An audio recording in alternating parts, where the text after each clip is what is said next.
তোমায় থাকতে হবে না বাবা, তুমি হিন্দুস্তানের জমিনে চলে যাও। আমি রাসূলুল্লাহ আমি হিন্দুস্তানের জমিনে কলেমার দাওয়াত দিতে পারলাম না। ও বাবা মাইনুদ্দিন, মদিনা শরীফে থাকতে হবে না, হিন্দুস্তানের জমিনে চলে গিয়ে আমি রাসূলুল্লাহর হয়ে কলেমার দাওয়াত দিতে শুরু করো। খাজা আজমিরি কাঁদতেছিলেন, ইয়া রাসূলুল্লাহ হাবিবাল্লাহ, স্যার আমি মদিনাতে এসেছি, আমার মনে বড় আশা, আমি আপনার মাজার জিয়ারত করব, আপনার মসজিদে নামাজ পড়ব, আমার হৃদয় ঠান্ডা হবে, আমার কলিজা ঠান্ডা হবে। হুজুর আপনি কেন আমাকে হিন্দুস্তানে চলে যেতে বলছেন? আল্লাহ নবী মাজার মুকাদ্দাসের ভিতর থেকে বললেন, ও বাবা মাইনুদ্দিন, তুমি যদি মদিনার জমিনে থাকো, আমার মসজিদে যদি নামাজ পড়ো, আমার মাজার যদি জিয়ারত করো, আমার দিদার যদি না পাও, আমার দেখা যদি না পাও, তোমার কলিজা কি ঠান্ডা হবে নাকি? তোমার হৃদয় কি ঠান্ডা হবে নাকি? না ইয়া রাসূলুল্লাহ, আপনার দিদার যদি না পাই, আপনার দেখা যদি না পাই, আমার হৃদয় ঠান্ডা হবে না, আমার কলিজা ঠান্ডা হবে না। আল্লাহ নবী বললেন, বাবা মাইনুদ্দিন, আমার দিদার যদি পেতে চাও, হিন্দুস্তানের জমিনে গিয়ে কলেমার দাওয়াত দিতে শুরু করো। আমি আল্লাহ নবী কথা দিলাম, মদিনার জমিন থেকে আমি তোমাকে হিন্দুস্তানের জমিনে দেখা দেবো। সরাসরি কথা হচ্ছে। এ খোকা, এত হাজি তো হজে যায়, বাড়ি এসে তো আমরা অনেক গল্প দেই, এই করেছি ওই করেছি, এই করেছি ওই করেছি। আজ পর্যন্ত কোনো হাজির বাড়ি এসে বলতে শুনেছি যে নবীর সালাম দিছি কচি শুনতে পাইছি? হ্যাঁ, তার মানে সে কান আমাদের, ও দোষ নবীর দোষ না আমাদের দোষ? সে কান তো আমাদের নেই রে বাবা। হ্যাঁ, হাজার বীরের কান ছিল পবিত্র কান, পবিত্র কানে পবিত্র নবীর সালামের জবাব শোনা যায়। খাজা আজমিরির চোখ ছিল পবিত্র চোখ, পবিত্র চোখে আল্লাহর নবীকে দেখা যায়। নাপাক চোখে নবীর দিদার মেলে না, নাপাক কানে নবীর সালামের জবাব শুনতে পাওয়া যায় না। আমাদের এও নাপাক, এও কি?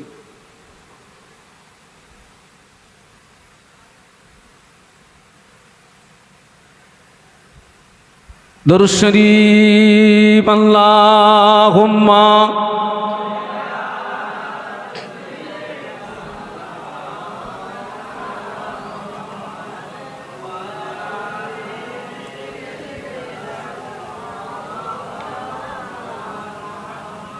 কষ্ট হচ্ছে আপনাদের? কষ্ট কষ্ট একটু মহব্বতে পড়েন। আল্লাহুম্মা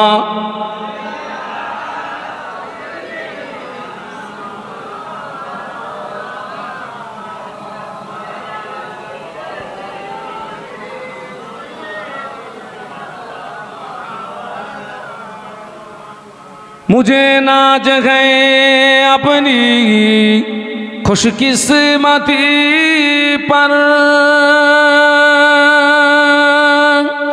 मेरे हाथ में है दामने मुस्तफा की, नगम है फुआर का ना तूफा का परवा, मैं डूबूंगा फिर भी किनारा करूंगा। अल्लाहुम्मा पढ़ो बाबा।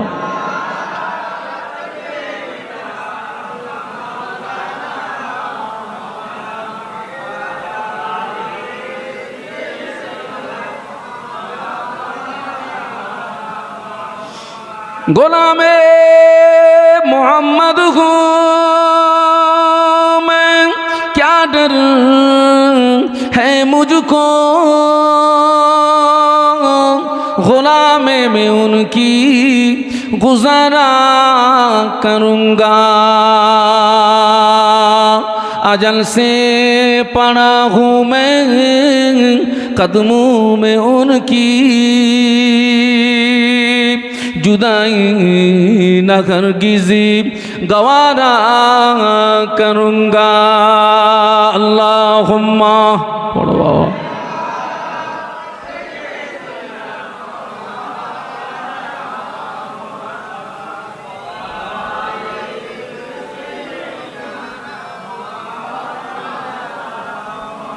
খুব সুন্দর লাগছে, একটু কলেমার জিকির লা ইলাহা ইল্লাল্লাহ, জবান খুলে লা ইলাহা ইল্লাল্লাহ, লা ইলাহা ইল্লাল্লাহ মুহাম্মাদুর রাসূলুল্লাহ। আল্লাহুম্মা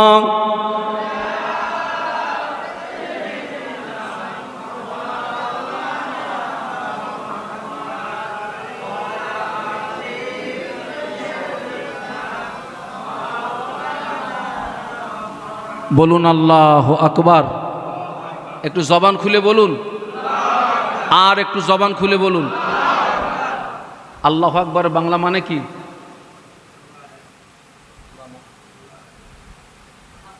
আল্লাহ মহান, এইটা যেন মাথায় থাকে। গাড়ির পিছনে দেখবেন লেখা আছে মাই ইন্ডিয়া ইজ, জানেন না? মাই ইন্ডিয়া ইজ গ্রেট, আমার ভারত হয় মহান। আল্লাহু আকবরের বাংলা মানে হচ্ছে আল্লাহ মহান। কে মহান? আল্লাহ মহান। আল্লাহু আকবার। দেখুন খাজা আজমিরি রহমতুল্লাহ আলাইহি, আমার আব্বাজান ইন্তেকাল হয়ে চলে গেছেন। আমার আব্বার কবর জিয়ারাতের জন্যে এই 20 বছরের ভিতরে একটা গাড়িও যায়নি, কিন্তু খাজা আজমিরি হুজুরের মাজার জিয়ারাতের জন্য বলুন প্রতিদিন যাচ্ছে না? শত শত গাড়ি। কেন? কেন? কি জীবন তিনি তৈরি করেছিলেন? তিনি আল্লাহ আল্লাহ রসুলের হয়ে গেছিলেন, যে আল্লাহ এবং আল্লাহ রসুলের হয়ে যাবে, আল্লাহ এবং আল্লাহ রসুলও তার। সুবহানাল্লাহ বলুন। আপনারা নিশ্চয়ই দেখে এসছেন পাথরটা, ওই যে তারাগড় পাহাড়। খাজা আজমিরি রহমতুল্লাহ আলাইহি হিন্দুস্থানে আসলেন, 90 লক্ষ অমুসলিম হুজুরের হাতে হাত দিয়ে ইমানের কলেমা পড়ে মুসলমান হয়েছিল। সুবহানাল্লাহ, জোরে বলেন। কত লক্ষ? 90 লক্ষ। আল্লাহু আকবার। আল্লাহর ওলিদের নামাজ আর আমাদের নামাজ এক নাকি? নামাজ এক, কিন্তু পড়ার পদ্ধতি আলাদা।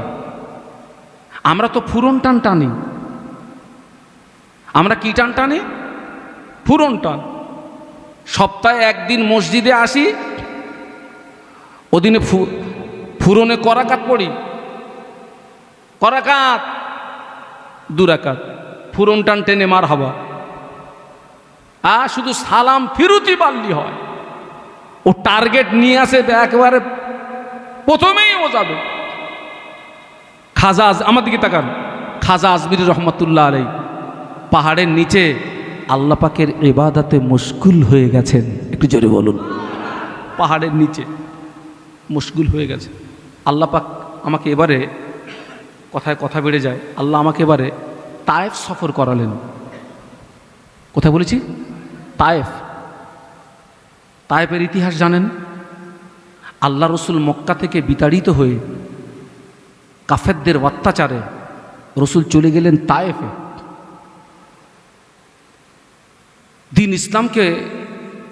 দিন ইসলাম প্রচারে গেলেন।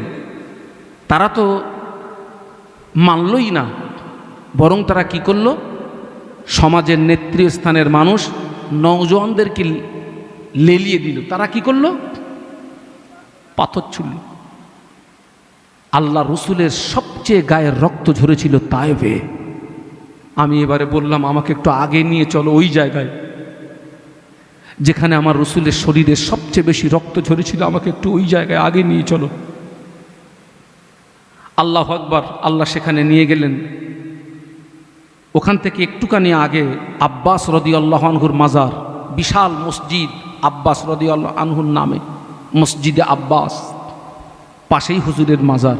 এই আব্বাস হচ্ছেন আল্লাহ রসুলের চাচা, আব্বাস রাদিয়াল্লাহু আনহু। ওখানে জিয়ারাত করলাম, ওখান থেকে আমাকে নিয়ে যাওয়া হলো আল্লাহ রসুলের সবচেয়ে যেখানে রক্ত ঝরেছিল বেশি। হাজিরা সব হাউ হাউ করে কাঁদছে। কেউ কি ওখানে চোখের পানি আটকে রাখতে পারবে ভাই? পারবে? কাঁদছে। সেখানে গিয়ে আর একটা জিনিস দেখলাম, এই যেহেতু পাহাড়ের কথা বললাম, পাথরের কথা বললাম, তাই ওই কথাটা মনে পড়ে গেল আমার। আল্লাহ রসুল একটা পাহাড়ের নিচে একটু বিশ্রাম করছিলেন। শয়তানরা ওই পাহাড়ের উপর থেকে দুটো বড় বড় পাথর কেটে ফেলে দিয়েছে। উদ্দেশ্য কি? আমার নবীকে চাপা দিয়ে মেরে দেবে। আল্লাহ রসুল দেখতে পেলেন পাথর দুটো আসছে।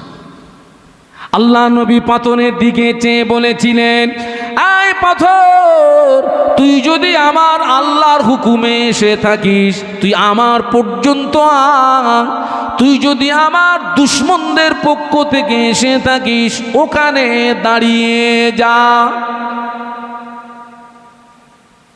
আয় পাথর, তুই যদি আমার আল্লাহর হুকুমে এসে থাকিস, তুই আমার পর্যন্ত আয়। তুই যদি আমার শত্রুদের পক্ষ থেকে এসে থাকিস, ওখানে দাঁড়িয়ে যা। আপনি চলে যান, আজও পর্যন্ত দুটো পাথর শূন্যে দাঁড়িয়ে আছে। জোরে বলতে পারলেন না? নিজে চোখে দেখে এসছি। তুই যদি আল্লাহর হুকুমে আসিস তো আমার কাছে, আর যদি আমার দুশমনদের পক্ষ থেকে আসিস, দাঁড়া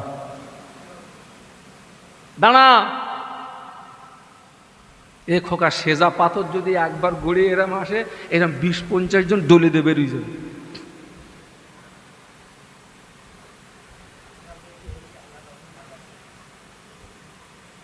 আল্লাহ আকবার। আমি আবারও দোয়া চাই, আল্লাহ যেন আপনাদের মক্কা মদিনার মেহমান হিসাবে কবুল করেন।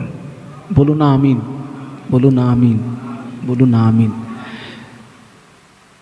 কথায় কথা বাড়ে।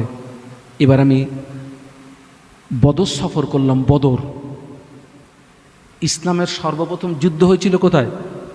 বদর। 14 জন সাহাবী শহীদ হয়েছিলেন। কতজন? 14 জন। আমি বললাম আমাকে নিয়ে একটু বদরে চলো। টাকা যাবে, বদরে চলো। শহাদায়ে বদরদের কবর জিয়ারত করলাম। হাজীদের চোখের পানি আমি আপনাদেরকে ভাষায় বলতে পারবো না ভাই। আহা, সেখানেই রয়েছে শয়তানের কবর। বলুন তো কে কে? আরে বদরের যুদ্ধে কোন শয়তান নিহত হয়েছিল মনে নেই? নবীর চাচা। কোন চাচা? আবু জেল। আচ্ছা, শয়তান কোথায়? তো বলছে হুজুর ওই যে ওর কবর। আই হাঁট, এসটি যতক্ষণ একটু খেদমত করে যায়। সাথী সঙ্গী যারা ছিলেন, চালা জুতো খোল। বদরের যুদ্ধে যে সমস্ত কাফেররা নিহত হয়েছিল, টোটাল কাফেরগুলোকে একটা গর্তের ভিতরে দেওয়া হলো। হাজিদেরকে যেই নামিয়ে দিয়েছে ভাই, জুতো, লাঠি, ঝেঁটা, পাথর। কেউ কেউ বলছে এসটি যতক্ষণ মুখে একটু পেশাব করে যাই। কবরে চালা, পেশাব কর পেশাব। আল্লাহু আকবার। ওখান থেকে একটুখানি দূরে গেলাম, একটা মসজিদের পাশে দেখেছি সাহাবীদের বাড়ি। আল্লাহু আকবার। পুরো সাহাবীদের একটা পল্লী, মাঝখান দিয়ে রাস্তা, দুই দিক দিয়ে বাড়ি। আজও পর্যন্ত 1500 বছর আগের সেই খেজুর গাছের পাতা আজও পর্যন্ত সাহাবীদের বাড়ির উপরে দেখতে পাওয়া যাচ্ছে। সুবহানাল্লাহ। আজও পর্যন্ত আমি অবাক হয়ে গেলাম। আমি অনেক সাহাবীদের ঘরের ভিতরে ঢুকলাম। কোন সাহাবীর বাড়ি, আল্লাহ যদি বরকত দান করে, কোন সাহাবীর ঘরে? অনেক সাহাবীর ঘরের ভিতরে ঢুকলাম। দরজা নেই, জানালা নেই, শুধু স্ট্রাকচারটা আছে, উপরে কোনো ছাদ নেই। হ্যাঁ, এখনো অনেক বাড়ি সাহাবীদের বাড়ি, মাটির বাড়ি আজও আছে বাবা। রসুলকে পাথর মারতে পেরেছে? জোরে বলুন, জোরে বলুন। এই দেখেন, খাজা আজমিরি রহমাতুল্লাহ আলাইহির নবীর পাগল না? কথা বলে না? খাজা আজমিরি রহমাতুল্লাহ আলাইহি পাহাড়ের নিচে আল্লাহ পাকের ইবাদতে মশগুল, আল্লাহ পাকের ধ্যানে মশগুল, আল্লাহ পাকের নামাজে মশগুল, আল্লাহ পাকের ইবাদতে মশগুল, আল্লাহ পাকের ধ্যানে মশগুল। পিতৃরাজের সহচরেরা বিশাল একটা পাথর ওই পাহাড়ের চূড়া থেকে কেটে ফেলে দিয়েছে। ওই পাথরটা গড়াতে গড়াতে গড়াতে গড়াতে খাজা আজমিরির মাথায় গিয়ে পড়বে। মুসলমান ফকিরটা মারা যাবে। হিন্দুস্তানের জমিনে কলেমার দাওয়াত দেওয়ার মতো কেউ থাকবে না। ও আমার ভাইরা, খাজা আজমিরি রহমাতুল্লাহ আলাইহি নামাজের ভিতরে সালাম ফিরিয়ে দেখে উপর থেকে পাথর আসছে। খাজা আজমিরি রহমাতুল্লাহ আলাইহি সাদা আঙুলটা ওই বিশাল পাথরের দিকে স্পর্শ করার সঙ্গে সঙ্গে ওই পাথরটা আল্লাহর হুকুমে পাহাড়ের গায়ে দাঁড়িয়ে গেল। আরো জোরে বলুন সুবহানাল্লাহ। আজও পর্যন্ত সেই পাথরটা আছে না নাই? একটা আদলা ইট ভেতর হুজুরের তুই মেরে জানবি কিরম হয়। আন একটা আদলা ইট আন বাইরেতে, এই বুঝিস নি কিছু?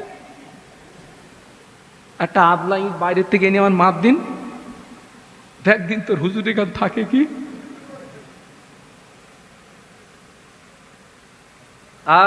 হবে না কেন? খাজা আজমিরি বিপদে মুসিবতে নামাজ ছাড়ে না। সুবহানাল্লাহ বলবেন না? জোরে বলতে পারলেন না? আর আমরা সুস্থ কালাতে নামাজ পড়ি না। ঠিক বলেছি না ভুল বলেছি? হ্যাঁ, কিয়ামত পর্যন্ত যদি নবী দিবস পালন করো আর নামাজ যদি না পড়ো, তোমার কবরে দুপুরি বাস পড়া বন্ধ হবে না, ঝুপঝাপ পড়বে। কেউ বাঁচাতে পারবে না, কোন হুজুর বাঁচাতে পারবে না, গ্যারান্টি দিয়ে গেলাম। তোর কবরে যদি বাঁশ না পড়ে, তুই কিয়ামতের দিন আমার ধরিস যে হুজুর আমার কবরে দুপুরি বাস পড়িনি কেন? তুই আমার ধরিস কিয়ামতের দিন।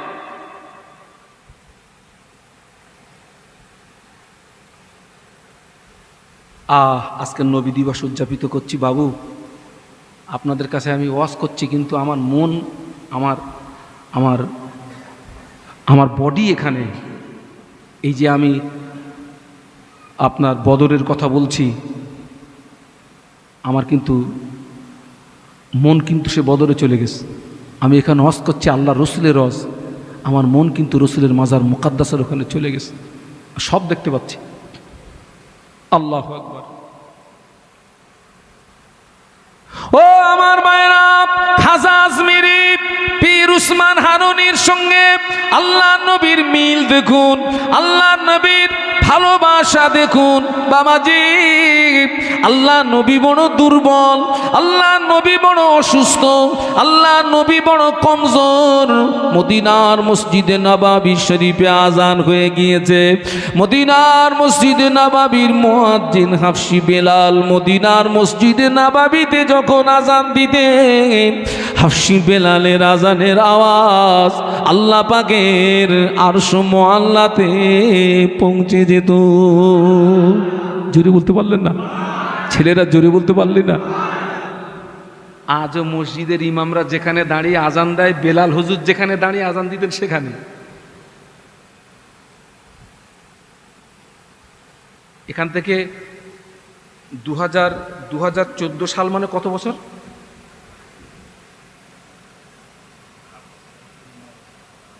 9। হ্যাঁ, 9 বছর। 9 বছর আগে মদিনার মসজিদে নববীর ইমাম সাহেব যেখানে দাঁড়িয়ে নামাজ পড়াতেন, এই 9 বছর পরে গিয়ে দেখছি ওনারা সেই নামাজ পড়ার জায়গাটা চেঞ্জ করেছেন, করে এখন ইমাম দাঁড়াচ্ছে ওই জায়গায় যেখানে আল্লাহর রসুল দাঁড়িয়ে নামাজ পড়াতেন, যেটা হচ্ছে রিয়াজুল জান্নার ভিতরে। আগে দেখতাম রিয়াজুল জান্নাত ছাড়িয়ে একটা জায়গাতে ইমামরা নামাজ পড়াতেন, ইমাম ইমামতি করতেন। এই 9 বছর পরে গিয়ে দেখছি আল্লাহর রসুল যেখানে দাঁড়িয়ে ইমামতি করতেন রিয়াজুল জান্নার ভিতরে, এখন ইমামরা ওখানেই দাঁড়াচ্ছেন। আর বেলাল হুজুর যেখানে দাঁড়িয়ে আজান দিতেন আজও মুয়াজ্জিনরা ওই জায়গায় দাঁড়িয়েই আজান দেয়। সুবহানাল্লাহ বলুন, একটু জোরে বলুন। ভাইরে, আপনারা তো মক্কা মদিনার আজান শোনেন তো মোবাইলে, তাও ভালো লাগে না? লাগে না? আর ওই আজান যদি ডাইরেক্ট শোনা হয় কলিজা ঠান্ডা হয়ে যাবে না বাবা? হ্যাঁ, হযরত বেলাল কোনো একদিন অসুস্থতার কারণে মসজিদে নববীতে ফজরের আজান দিতে পারেননি। তো একজন সাহাবী বলছে, ইয়া রাসূলুল্লাহ, আজকের মসজিদে ফজরের আজান হলো না কেন? আপনার ফেরেশতা জিবরাইল আমিন আলাইহিস সালাম এসে বলছেন, ইয়া রাসূলুল্লাহ, আজকের মসজিদে নববীতে আজান হলো না কেন? আজান হয়েছে, দেয়নি কে? আল্লাহ রসুল বলছেন, ইয়া আখি জিবরাইল, ও ভাই জিবরাইল, আজান তো হয়ে গেছে। না ইয়া রাসূল, আজান হয়নি। হ্যাঁ ভাই, হয়ে গেছে, তবে আজকের আমার বেলাল আজান দেয়নি, অন্য সাহাবী আজান দিয়েছেন। ফেরেশতা জিবরাইল সালাম বললেন, ওই ব্যক্তিটা সওয়াব পাবে না যিনি আজানের আওয়াজ শোনার জন্য জানালা রেখেছেন। ওর নিয়তটা ভালো হওয়ার কারণে ওই জানালা দিয়ে আজানের আওয়াজ আসবে, ওই জানালা দিয়ে বাতাস আসবে, রাতের ঘুমটাও ভালো হবে। নিয়তটা ভালো হওয়ার কারণে আল্লাহ পাক ওর নামায় আমালে সওয়াব দান করবে। শুধু একটা শব্দের পার্থক্য, বাতাস আর একজন সওয়াব পাবে আর একজন, শুধু একটা শব্দের ওলট পালট। সেজন্য বাবা, যে মাহফিলে যাবেন আগে নিয়তটা ঠিক করে নেবেন যে এই হুজুরের ওয়াজটা মেনে নেব। অনেকে যায় হুজুর ফেঁপেছে না শুকলো হয়েছে ওই দেখতে যায়, এই হুজুরের গলা সুর কীরকম। না, তুমি এই নিয়াতে বসো, এই হুজুর যে কথাগুলো বলবেন আমি আল্লাহর হস্তে কথাগুলো মেনে নেব, অনেক কিছু পাওয়া যাবে বাবা, অনেক কিছু পাওয়া যাবে বাবা। আল্লাহ আমাদেরকে তৌফিক দিন, বলুন আমিন, বলুন আমিন। আজকের বিশ্ব নবী দিবস উপলক্ষে মাহফিল দিয়েছেন, আলহামদুলিল্লাহ, আলহামদুলিল্লাহ। যেখানে মিলাদ শরীফ পাঠ হয়, আল্লামা হুজুর লিখেছেন, ওই জায়গাটা 1 বৎসর নিরাপদে থাকে। সুবহানাল্লাহ বলবেন না? যেখানে মিলাদ শরীফ কি হয়, পাঠ হয়, ওই জায়গাটা 1 বৎসর নিরাপদে থাকে এবং ওই জায়গাতে আল্লাহ পাকের পক্ষ থেকে বিবিধ প্রকার খায়ের এবং বারকাত নাজিল হয়। একটু মহব্বতের সঙ্গে বলুন। এই ছেলেরা, এই আমার দিকে তাকাও, এখানে আমরা বসে বসে নবীর শানের দরুদ পড়ছি না? দরুদ পড়লে লাভ আমাদের না নবীর? আমরা যদি নবীর প্রতি দরুদ না পড়ি নবীর কোনো ক্ষতি হবে? প্রত্যেক দিন ফজরে রক্তে, কোন রক্তে বলেছি? ফজরে রক্তে আল্লাহ পাক 70,000 ফেরেশতা নাজিল করেন। একটু জোরে বলো বাবা, কত হাজার বলেছি? 70,000। এই ফেরেশতারা আল্লাহ রসুলের মাজার মুকাদ্দাসের চারিপাশে ঘিরে দাঁড়িয়ে তাদের নূরের ডানাগুলো বিছিয়ে দিয়ে আল্লাহর নবীর শানে দরুদ পড়ে। এদের সময় হলো সকাল থেকে সন্ধ্যা, সন্ধ্যাবেলা এই ফেরেশতারা চলে যায়, আল্লাহ আবার নতুন 70,000 ফেরেশতা পাঠায়। এনাদের সময় হলো সন্ধ্যা টু সকাল। নবীর মাজার মুকাদ্দাসের চারিপাশে ঘিরে দাঁড়িয়ে আল্লাহ রসুলের মাজার মুকাদ্দাসের চারিপাশে নূরের ডানাগুলো মেলে দিয়ে আল্লাহর নবীর শানে দরুদ পড়ে। একটু জোরে বলুন। আল্লাহ তো চামড়ার চোখে দেখিয়ে নিয়ে এসছেন, আর আমি আপনাদের জন্য দোয়া করছি আল্লাহ যেন আপনাদের মক্কা মদিনায় যাওয়ার তৌফিক দেন। একটু বলুন আল্লাহুম্মা আমিন। একটু মহব্বতে বলুন। আল্লাহ রসুলের মাজার মুকাদ্দাসের সোজাসুজি কোরআন শরীফের অনেক আয়াত লেখা আছে, অনেক আয়াত।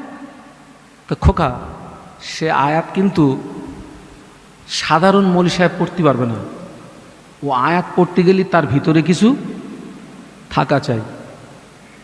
ভালো হয় ভালো হাফেজ হলে, আরও ভালো হয় ভালো আলেম হলে।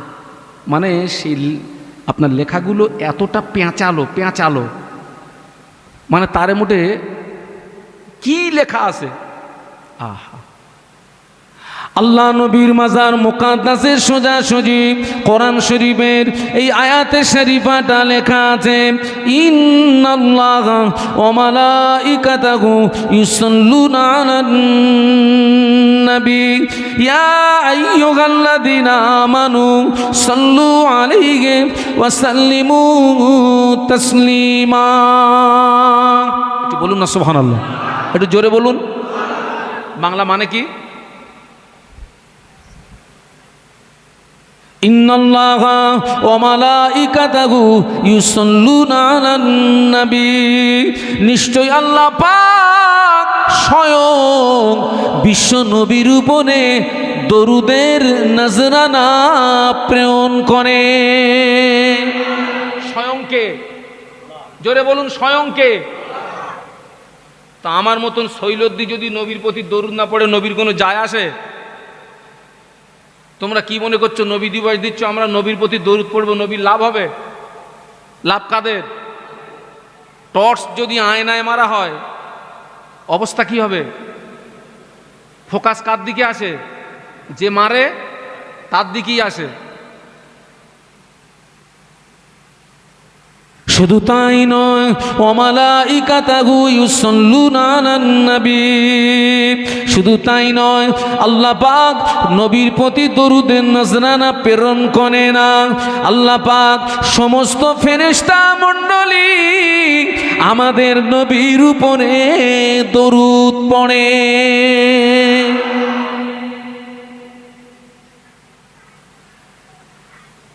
শুধু দরুদ পড়ে না, ফেরেশতারা যতদিন থাকবে। আচ্ছা, ফেরেশতারা কতদিন থাকবে? ততদিন পর্যন্ত আমাদের নবীর উপরে দরুদ পড়তেই থাকবে। আচ্ছা, একটা কথা আপনাদেরকে জিজ্ঞাসা, আচ্ছা আমি আপনাদেরকে কিছু কিছু কথা জিজ্ঞাসা করছি, অসুবিধা নেই তো? অনেক জায়গায় বলে হুজুর তোমারে ভাড়া এনেছি, তুমি তোমার মতন চালাও। ওরে শয়তান! হ্যাঁ, আল্লাহু আকবার। এই যে আমরা যে এখান থেকে নবীর প্রতি দরুদ সালাম পড়ি, এ দরুদ সালাম কি রাসূলুল্লাহ নিজে কানে শুনতে পান?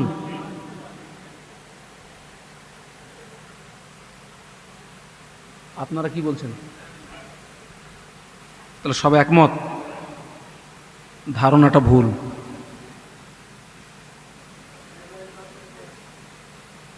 এতদিন যে ধারণার উপরে ছিলেন, ধারণাটা সম্পূর্ণ ভুল। আমরা দূর থেকে নবীর প্রতি যে দরুদ সালামগুলো পড়ি, এই দরুদ সালাম আল্লাহর নবী নিজে কানে শুনতে পান না। আল্লাহ পাক এক শ্রেণীর ফেরেশতাদেরকে নিযুক্ত করে রেখেছেন, তানারাই আমাদের দরুদ সালামগুলো নিয়ে এই মাহফিল যখন শেষ হবে তারা সোজা মদিনা শরীফে চলে যাবে। সুবহানাল্লাহ। আমার নবীর মাজার মুকাদ্দাসে গিয়ে আমাদের আব্বার নাম ধরে ধরে, আমার আব্বার নাম মুনসুর শেখ, ইয়া রাসূলুল্লাহ মুনসুর শেখের পুত্র শাহানুর আলম আপনার জন্য এই দরুদ এবং সালামের নজরানা পাঠিয়েছে। আল্লাহর রসুল সেটাকে গ্রহণ করেন এবং খুশিতে মুচকে মুচকে হাসতে থাকে। আর আল্লাহ রসুলের মাজার মুকাদ্দাসের পাশে দাঁড়িয়ে যে দরুদ সালামগুলো পড়া হয়, ওই দরুদ সালামগুলো আল্লাহর নবী নিজে কানে শুনতে পান।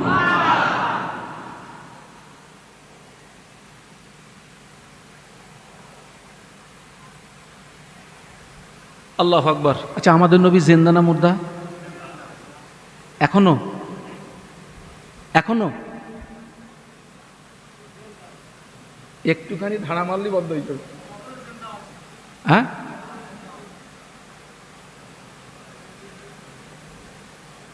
আল্লাহু আকবার।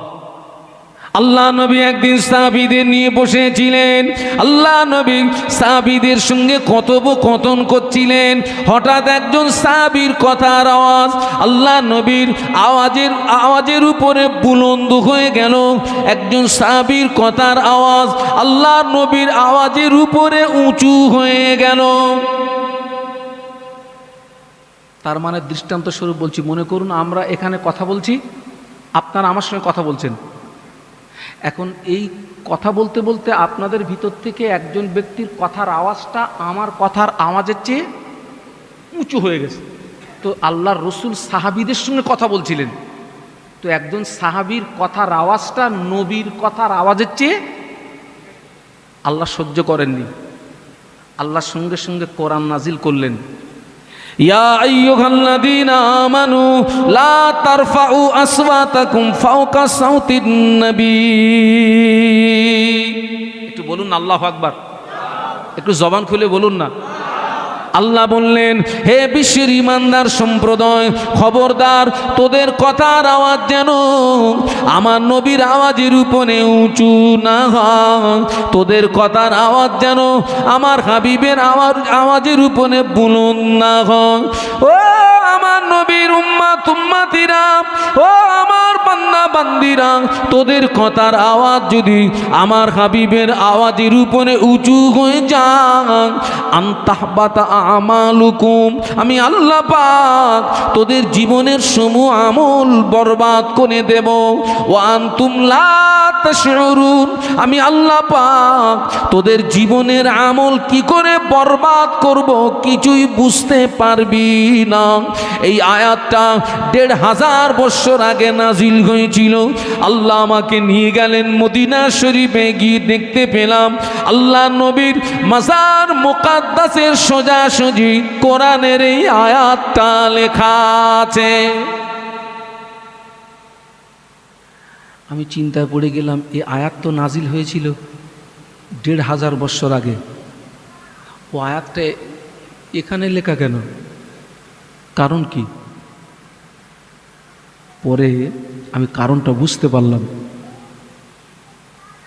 হাজিরা হজ পাকে যায়, মদিনা শরীফে হজের কোনো রকম নাই। মদিনা শরীফে হাজিদের দুটি কাজ করতে হয়। কটা? একটু জোরে বলুন, কি কাজ বলুন তো?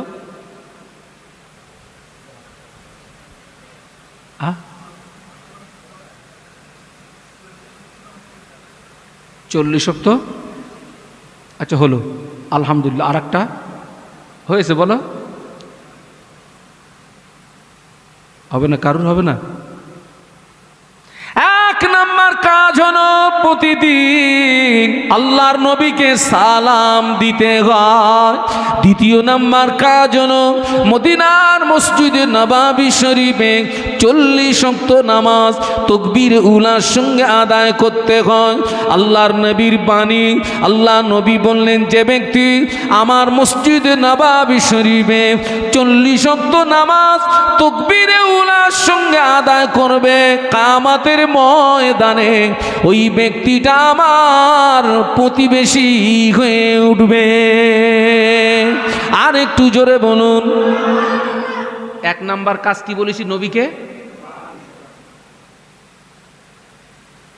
আমি আবার দোয়া করছি আল্লাহ যেন আপনাদেরকে নিয়ে যায়। এই সালাম দিতে গিয়ে অনেক হাজিরা ওই জায়গাটা বেয়াদবি করে ফেলে। কি বেয়াদবি করে ফেলে? মোবাইল নিয়ে ফটো তুলছে। কি নিয়ে বলেছি? শত শত মোবাইল 6 লাখ করে দিচ্ছে। আবার অনেকে ওই জায়গাতে না জানার কারণে জোরে কথাও,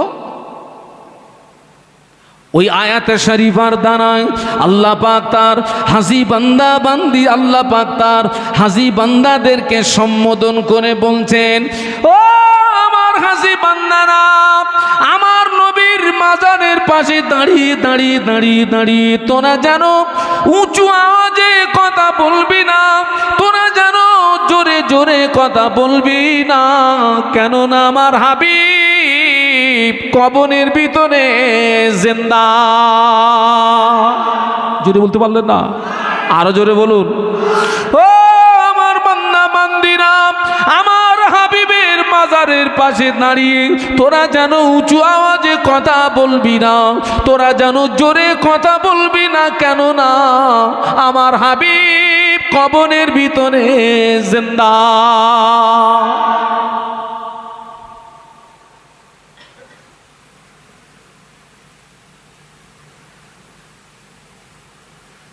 আজমির শরীফের জমিন ধন্য করে শুয়ে আছেন খাজা বাবা আজমিরি রহমাতুল্লাহ আলাইহি। হুজুরের মাজার জিয়ারত করেছেন কারা? হাত তোলেন। আলহামদুলিল্লাহ, আলহামদুলিল্লাহ।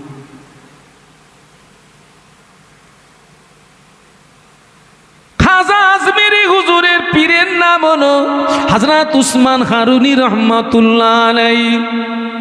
পীরের নাম কি বলেছি? দাদা হুজুরের পীরের নাম কি? আল্লামা রুহুল আমিন রহমাতুল্লাহ আলাইহির পীরের নাম কি? ঠিক আছে, অসুবিধা নেই।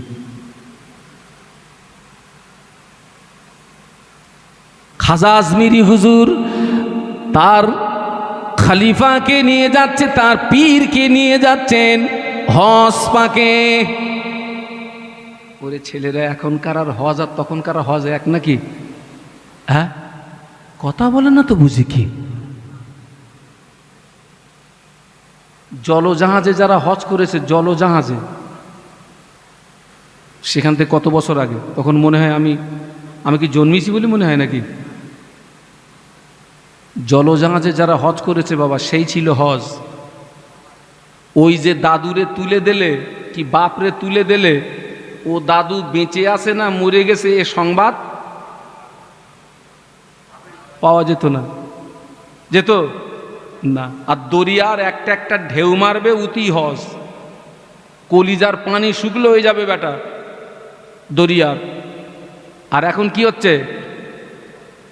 বিবি বাল বাচ্চা ত্যাগ করে হজে যাচ্ছে, কিন্তু সে ত্যাগ হচ্ছে এয়ারপোর্টে গিয়ে বলতেছে হ্যালো এয়ারপোর্টে এসে গেছি, আবার নেমে বলতেছে হ্যালো নেমে গেছি, আবার কাবা তওয়াফ করতেছে, স্বামী স্ত্রী দুজনে সেলফি তুলতেছে। আমার তো মনে হচ্ছিল দুটোকে ধরে মারবো টারবো নাকি, আবার মনে হচ্ছে কাবা এসছি থেকে গেল মারামারি করবো। স্বামী স্ত্রী এরম ঘাড়ে হাত দিয়ে সেলফি তুলতেছে, তুলে বাড়ি পাঠাচ্ছে ছেলেকে, দেখা তোর বাপ মা কি কামাই ধুনতেছে দেখ। হাসতেছেন। আমার তো সময় সময় মনে হচ্ছিল যে মারামারি করি, যা হয় হবে। নাউজুবিল্লাহ, যেন মনে হচ্ছে ওটা পার্ক। বলুন নাউজুবিল্লাহ। আহারে, এখান থেকে 10 বছর পরে মেয়েদের জ্বালায় কাবায় ঢোকা যাবে না। আর 10টা বছর যেতে নেন মেয়েদের জ্বালায় আপনি কাবায় ঢুকতে পারবেন না। হাজরে আসদ পাথরে চুমা দিতে গেছি, আমার ছেলে আমার সঙ্গে আছে, আমি তো এখন শুকনো হয়ে গেছি ভাই, এমনি তো ভিড় দেখলে ভয় লাগে। দূর থেকে চুমা দিচ্ছে ঠিকই, কিন্তু মন চাচ্ছে একটু ডাইরেক্ট চুমা দেবো। এই মন চায় না, চায় না? দূর থেকে দোয়া ডাইরেক্ট দোয়া এক নাকি? হ্যাঁ। তা আমি ছেলেটারে বলছি, খোকা একটু মাগরিবের নামাজ পড়ে একটু দোয়া করে নেই। কাবার দোয়া কি হয়? কথা বলে না, কবুল হয়তো। তো মাগরিবের নামাজ পড়ে দোয়া করছি, আল্লাহ আজকের একটু ডাইরেক্ট একটু চুমু দেওয়ার সুযোগ করে দাও না আল্লাহ, তোমার কাবায় তো দোয়া কবুল হয়। আমি খুব দুর্বল, একটু সুযোগ হবে না? ময়দানে নামলাম, কাবা তোয়াব করছি, আর ওই বাঘ যেরকম শিকার করে দেখেছেন, এরকম তাগলে থাকে, ওই কাবা তোয়াব করছি আর আমি কিন্তু টার্গেটে আছি। ঠিক আস্তে আস্তে যখন কাবার নিকটে এসে গেছি, ছেলেটারে বললাম তুই আগে যা, কারণ ও বেশ ঠান্ডা গন্ডা আছে, আমি দেখতে যে বিপদ মুসিবত যা হয় তোর দেহ, পিছনে আমি থাকবো। আল্লাহ পাকে শান, ও একদম ফার্স্ট রাউন্ডেই ওর জান ভরে চুমা দিল, দিয়ে আমাকে ধরে টেনে একদম ওই হাজরে আসদ পাথরের ভিতরে মাথা ঢুকে দিয়েছে। জান ভরে চুমা দিলাম, কিন্তু যখন চুমা দিতে যাচ্ছি, 4 জন মহিলা, ইন্দোনেশিয়ার মহিলা, ওরা এসে আমারে এত মারতেছে, মানে আমি ওখান থেকে বেরোতে পারলাম। আছে 4 জন মহিলা, পুরুষ মারে না, মেয়েরা মারতেছে, কিনের গুতো মারতেছে, বেরো এখান থেকে। হাসতেছেন, আল্লাহু আকবার। ও ছেলেরা, খাজা আজমিরি রহমাতুল্লাহ আলাইহি, হুজুরের পীর উসমান হারুনি রহমাতুল্লাহ আলাইহি, 2 জন একই সঙ্গে গিয়েছেন হজ পাকে। আচ্ছা, আমি হঠাৎ করে খাজা আজমিরি কথা বললাম কেন? নবী যে কবরে জিন্দা, ওটাকে প্রমাণ করাবো। ওই যে ওখানে গিয়ে সালাম দিলে সেটা নবী নিজে কানে, কথা মনে আছে তো নাকি? ও যেন বলেন না।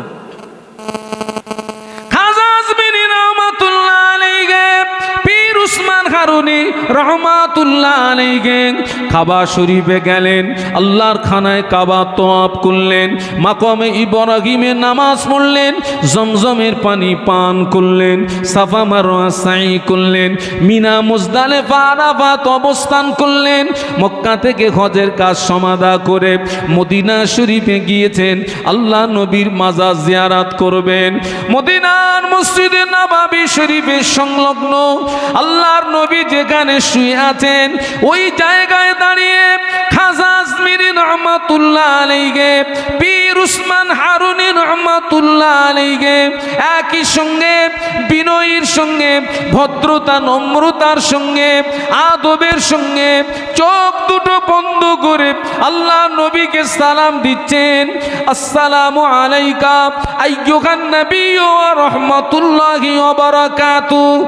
সালাম দেওয়া শেষ, মাজার মুকাদ্দাসের ভিতর থেকে আল্লাহ নবী যে সালামের জবাবটা দিয়েছিলেন, খাজা আজমিরি রহমাতুল্লাহ আলাইহি, পীর উসমান হারুনি রহমাতুল্লাহ আলাইহি, দুজনে আল্লাহ নবী সালামের জবাব নিজে কানে শুনতে পেয়েছিলেন। আর একটু জোরে বলুন, আল্লাহ নবী মাজার মুকাদ্দাসের ভিতর থেকে আওয়াজ দেন।